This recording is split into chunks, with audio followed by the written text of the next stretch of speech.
we have, so what does niyam mean, right? In basic sense, niyam means a set of rules which you have to follow, right? A set of rules which Maharaj gave it to us, and he said, okay, here is what you have to follow, and if you follow these, you are being called as a satsangi, right? So there are two types of, and then you have to obey these niyams, like with a formal promise that, you know what, I'm gonna do these niyams and I'm not never gonna break it. If I break this niyam, I'm gonna do like prashad, like I'm gonna do upvas or do the mara or done with anything like that, right? Okay, so there are two types of niyams, right? First is swadharma. So what does swadharma means? Dharam which belongs to swa. Swa means yourself, right? Dharam which belongs to you is called swadharma. And another one is panchvishay, right? Panchvishay niyams means anything which is related to five senses: eyes, nose, touch, taste, stuff like that, right? So swadharma means example. Let's talk with an example so that you guys understand, right? So swadharma. Swadharma, let's say if your parents are not keeping well, right? So what does the dharma of a kid comes in? So dharma of you would be, as a kid, would be to take care of your parents, right? So that's your swadharma, right? To take care of your environment, right? That's your swadharma. And I'm saying, while I say of your environment, we're going to learn why environment, why we're talking about the environment, right? We're going to learn in the meat, why not to eat meat session, right? So, and then the punch vishay, right? So let's say if you're eating, if you have a good taste buds, right? If you were like a super taster, and then you'd be like, okay, punch vishay, that means taste as well, right? So you'd be like, okay, I want to eat pizza every day, right?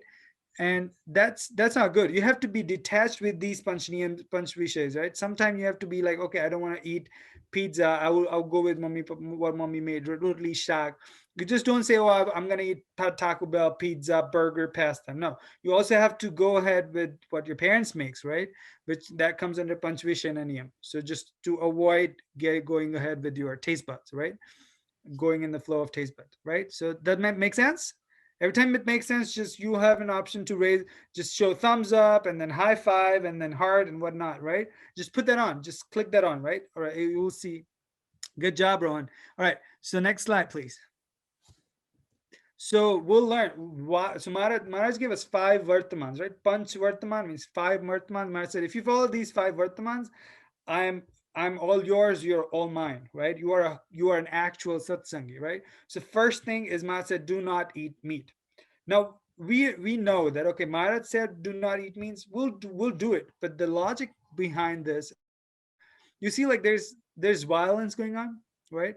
And if you eat that food, that violent, killed animal, right? Your energy, your aura is going to be very negative and then very violent, right? People don't like to be around people who has bad aura or negative aura, or they feel like very violent. Does anyone like to feel like that, like hang out with guys? No, right? People who are violent, no.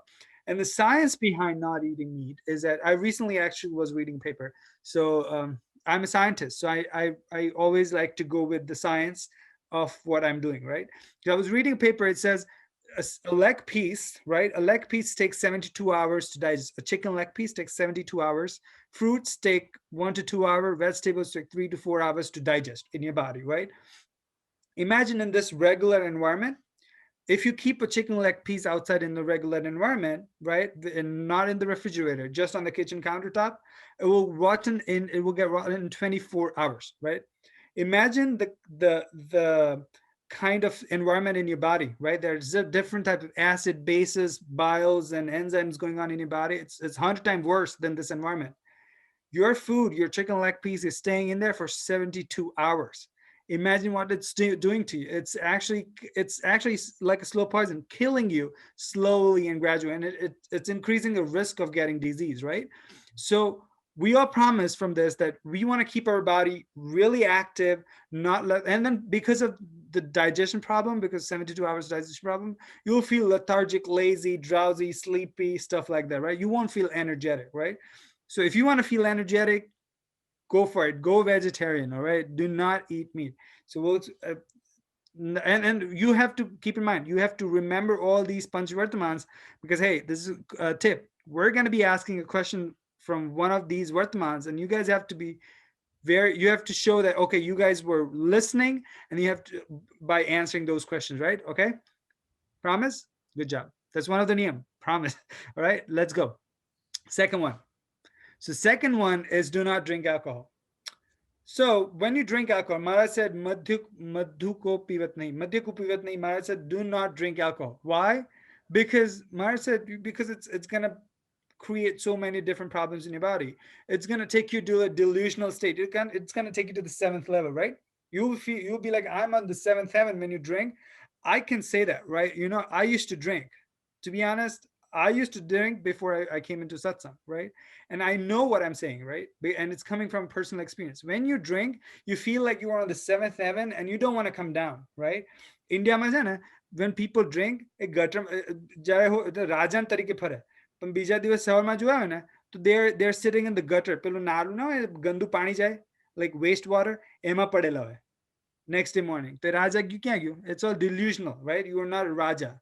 And then it also increases risk of getting disease in your liver, right?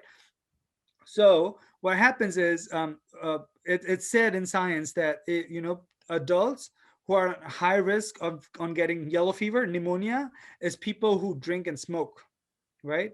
So imagine if you're getting yellow fever, if you're getting pneumonia, it's because of you getting because alcohol attracts pneumococcal bacteria, right? Because of all the sugars going on, pneumococcal bacteria attracts alcohol attracts it into your liver, and that reside in your liver, and because of that you got pneumonia. So pneumococcal bacteria, that's why I call it pneumonia, pneumococcal, pneumo. All right, so all right, I know. So that's why you do not drink alcohol, because it affects your liver. It increases the risk of getting liver problem, liver diseases, and eventually I've seen people going for an operation and getting the liver transplanted and stuff like that. So do if you don't want to be sick, if you don't want to get transplantation of your liver, if you always want to stay healthy, do not drink alcohol. Next, please. All right, third one is do not steal, right? Okay, this is a real interesting one, right? Because we would think, okay, Marat said do not steal, but what is the logical reason behind this, right? And okay, so we'll go with the logic. So imagine if you are passing by a garden, right, and then you see a really good not a garden, a lawn from someone's house, and then you see a really nice rose, right, bloomed around on the garden, on the lawn, and then you're like, okay, let me just take it and just give it to Maharaj at Mandir, right? Maharaj will be really happy with this. And then you'll be like, and then you see all of a sudden you pick it up, you prick it up from the plant, and then you see all of a sudden this homeowner comes out and he's like, he's just being a real Karen, right? He's just being a real Karen to you, and you'd be like, he's gonna be called he or she, you never know. There are zillion kinds of different Karens hanging around these days, right? And they'll be like, oh, I'm calling 911, and you're gonna be in trouble.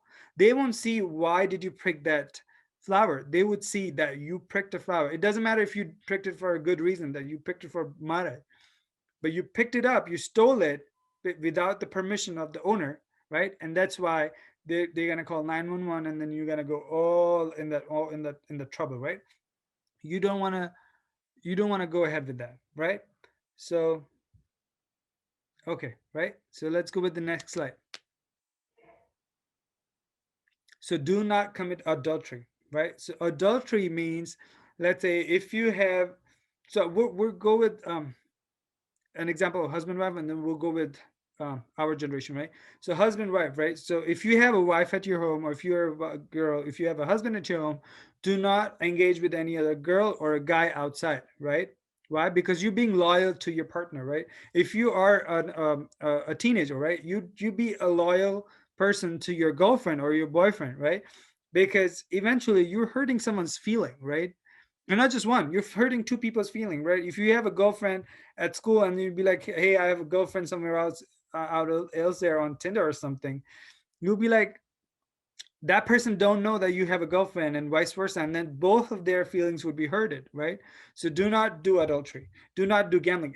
Gambling also comes under adultery, so do not do that as well. Why? Because that eventually takes you to bankruptcy, and you don't want to go bankrupt. You want to enjoy your life having a Lamborghini or a McLaren hanging around in the roads of Pali Hill or Beverly Hills, right?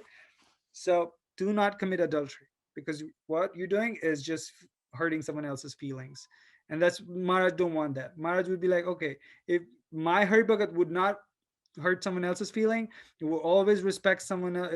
It will always, he or she will always respect the person in front of them, right? So no adultery. Next slide, please. So, and then the fifth one is really important, is deviate, do not deviate from your dharma, right? So let's say, Maharaj said, Vattalune in Vatlaune, very important name. So I will say, what is your dharma, right? In this case, we'll take our dharma, right? My dharma, right? As a kid, my dharma is to take care of my parents, right? As a father, see, my son is sleeping right here. He's just 2 months old. My dharma is to take care of this kid, right? Of my baby, of my kid, right? Of my child. So that is my dharma. Your dharma would be like, if you're a small kid, your dharma would be taking care of your parents, taking care of your own thing. That is your dharma. Taking care of the environment. That is your dharma, right? Deviating is what Maharaj said, do not deviate from your dharma, right? Example, if my dharma is taking care of this small kid, Dhyan, right? If my dharma is taking care of Dhyan, I if I deviate, I would be like, okay, I don't care, you help with yourself. I'm gonna go become a sadhu.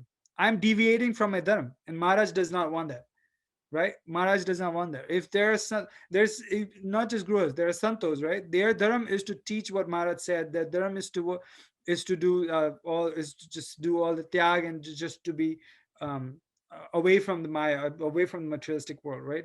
If they deviate, they will be doing what? What they would be doing? They will be going in politics. They will be doing all different sorts of money laundering and stuff from Hari Bhagats, right? That's their deviating. Maharaj says, do not deviate from your dharma. Do not deviate. Even if you do not convert anyone into your dharma, you do not get converted into their dharma, right? You just be what you are and just follow what Maharaj says, okay? So very important and very powerful. If you do this, everyone's going to respect you. You'll be here. If you keep all these Panchvartamans in your pocket and you follow them every day, like the military people, when they follow strict rules, how do you take military people? You see them up here, right? You see them with upper eyes. That's, if you keep these panchvartamans in your life, you'll be disciplined in your life, right? You have so much good discipline in your life, and people will see you, right? If you stand in a group of 10 people, they will see you up there. They will see you up with their upper eyes, right? And that's what you want, right? That's what you want.